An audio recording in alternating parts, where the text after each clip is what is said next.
Presiden Indonesia Joko Widodo bakal mengadakan pertemuan dengan Presiden Ukraine Volodymyr Zelensky dan Presiden Rusia Vladimir Putin. Pertemuan itu sebagai usaha mencari jalan penyelesaian terhadap konflik yang masih berlaku membabitkan kedua-dua negara berkenaan.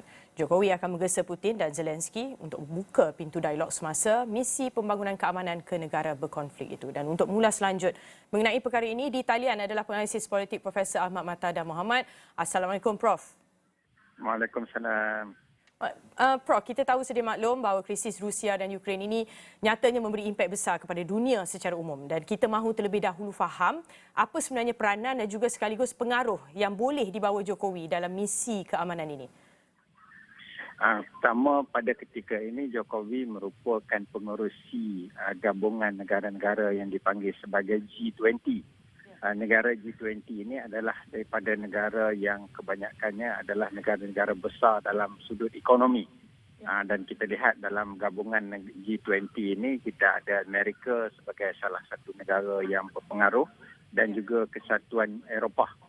Jadi ini adalah negara-negara besar yang menganggotai G20. Jadi sudah tentulah gabungan G20 ini sebenarnya dari satu segi mereka mempunyai pengaruh dari sudut ekonomi. Kerana pembentukan G20 itu adalah berdasarkan kepada faktor ekonomi. Dan sudah tentulah isu-isu yang berkait dengan ekonomi akan dibincangkan dengan panjang lebar dalam persidangan G20 yang akan dibuat di Bali selepas ini. Jadi bagi saya dalam kerangka itulah Jokowi cuba untuk memainkan peranan sebagai pengurusi G20 untuk membawa negara-negara yang terlibat dalam krisis iaitu Rusia dan juga Ukraine ke meja persidangan. Apakah kalau kita lihat beliau sebagai pengerusi itu akan boleh membawa satu pembaharuan dalam mengenengahkan kedua-dua pihak ke meja persidangan? Bagi saya ia mungkin agak terlalu awal dan terlalu sukar untuk kita nak menyatakan bahawa sebagai pengerusi G20 Jokowi mempunyai peranan dan juga keupayaan untuk membawa kedua-dua pihak itu berbincang. Tapi sebagai satu gabungan negara yang mempunyai pengaruh dalam ekonomi dunia, maka sudah tentulah G20 sebenarnya mempunyai peranan yang besar dalam memastikan bahawa keadaan ekonomi dunia tidak akan dipengaruhi oleh krisis yang melanda di antara Rusia dan juga Ukraine, kerana kita tahu bahawa Ukraine adalah negara pengeluar termasuk Rusia gandum yang terbesar. Jadi sudah tentulah berlakunya pertikaian ini memberikan kesan kepada global food shortage. Jadi yang inilah bagi saya kerangka inilah yang cuba dibawa oleh Presiden Jokowi untuk memastikan bahawa pertikaian dan juga krisis Rusia dan juga Ukraine ini tidak akan memberikan impak yang besar dari sudut pengeluaran bahan-bahan makanan. Terutamanya yang kita lihat pada ketika ini telah memberikan kesan yang sangat besar kepada food security dari segi keadaan dunia pada hari ini, termasuk Malaysia juga. Ya, Prof juga tadi ada mengatakan mengenai food security. Kita juga tahu konflik ini telah mengganggu dan menjejaskan juga bekalan makanan secara globalnya, krisis tenaga dan juga kenaikan inflasi. Tetapi Prof, pelbagai negara telah melakukan pelbagai orang kata inisiatif untuk mengekang daripada perkara ini menjadi lebih buruk. Apa sebenarnya yang boleh lagi dilakukan pada ketika ini juga, kerana banyak negara juga ada mengeluarkan ataupun melancarkan sekatan import di dalam negara masing-masing seperti Malaysia contohnya, Prof. Bagi saya sekatan import ini tidak akan membuahkan apa-apa hasil. Bahkan ianya juga akan memburukkan lagi keadaan. Kerana kita lihat sebagai contoh Indonesia pada satu ketika mereka cuba berpihak kepada Ukraine. Namun apabila Ukraine cuba untuk meminta bantuan dari sudut ketenteraan, dari sudut kewangan, maka Indonesia menolak. Jadi kita lihat sebenarnya walaupun ada negara-negara yang cuba berpihak kepada satu-satu negara, tetapi ianya cuma lebih akan memburukkan lagi keadaan. Kerana kita tahu sekutu Rusia yang utama ialah China. Manakala sekutu Ukraine pula ialah Amerika. Jadi kedua-dua negara Rusia, China, Amerika adalah antara negara-negara yang sangat berpengaruh dalam ekonomi dan juga politik dunia pada ketika ini. Jadi sudah tentulah mana-mana negara yang cuba berpihak kepada satu-satu negara, terutama dalam memberikan sokongan ataupun mengenakan sesuatu sekatan, maka ia akan menimbulkan kesan yang lebih buruk.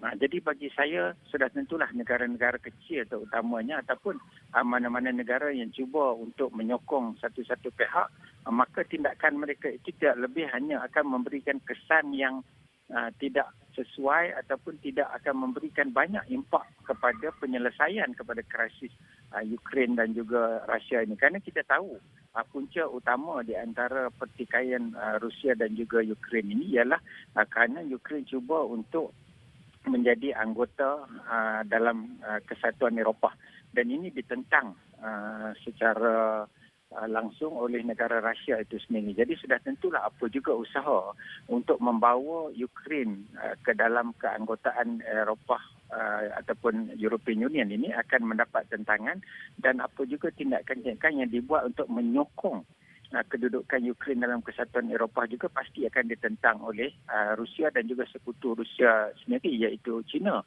Jadi sebab itulah kita perlu melihat bahawa dalam konteks pertikaian antara Rusia dan Ukraine, ia bukan hanya tertumpu kepada Rusia dan Ukraine semata-mata.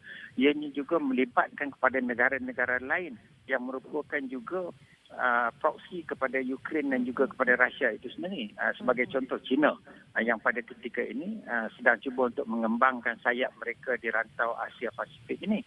Dan ia juga ditentang oleh Amerika, usaha-usaha ini ditentang oleh Amerika. Dan kita lihat bahawa ianya adalah rentetan dari segi konflik yang turut berlaku di antara Rusia dan juga Ukraine. Jadi sebab itulah apa juga tindakan-tindakan yang dibuat oleh kerajaan untuk mengekang ataupun menyokong satu pihak, maka sebenarnya ia tidak akan membuahkan apa-apa hasil, bahkan ianya akan memburukkan lagi keadaan. Prof, is it fair to say kalau kita tidak dapat menyokong ataupun dapat sokongan ataupun Jokowi juga tidak mendapat sokongan dua nama kuasa besar ini, iaitu Amerika Syarikat dan China, untuk membantu dalam misi pendamaian ini, ia tidak akan berlaku? Ya, memang kalau kita lihat pada ketika ini kita tidak nampak apa-apa jalan penyelesaian kepada krisis yang berlaku pada hari ini. Kerana seperti yang saya sebutkan tadi, krisis ini bukan hanya berlaku di antara Rusia dan juga Ukraine, bahkan juga ia melampaui kepada pengaruh China dan juga pengaruh Amerika yang menyokong kedua-dua negara tersebut. Jadi sebab itu bagi saya tidak ada nampak jalan-jalan penyelesaian ke arah penyelesaian kepada mendapatkan kedua-dua pihak untuk mencapai perundingan ataupun kata sepakat bagi menghentikan konflik ini. Bahkan kita lihat bahawa konflik ini masih lagi berterusan dan ianya telah memberikan kesan yang sangat besar kepada bukan sahaja kepada politik dunia, bahkan yang lebih utama ialah kepada keadaan ekonomi dunia pada hari ini, termasuklah kepada rantaian bekalan makanan, sehingga mengakibatkan negara-negara yang mengimport bekalan makanan daripada kedua negara juga turut terjejas. Baiklah, terima kasih Prof kerana sudi meluangkan masa bersama Buletin Awani pada petang ini. Itu dia tadi penganalisis politik Profesor Ahmad Matada Mohamad yang bersama Buletin Awani untuk membincangkan sedikit mengenai krisis Rusia dan Ukraine, di mana Jokowi akan mengadakan pertemuan dengan Presiden Ukraine dan Rusia dalam misi membawa keamanan mengenai kedua-dua negara berkonflik itu.